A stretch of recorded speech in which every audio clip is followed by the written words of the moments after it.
ऊना के पूर्व विधायक कुंजावंश ने डिजिटल फसल सर्वेक्षण और उपग्रह चित्र आधारित फसल सत्यापन प्रक्रिया पर कड़ी आपत्ति जताई है।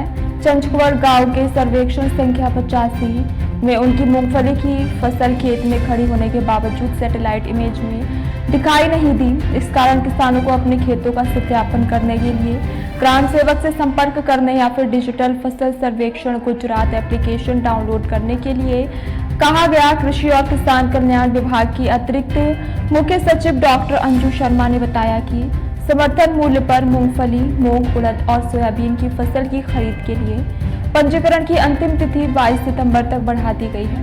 उन्होंने किसानों से कहा कि वे ग्राम सेवक के पास जाकर के अपने फसल और सर्वेक्षण क्रमांक का सत्यापन कराएं। गुजरात से मयंक जोशी की रिपोर्ट।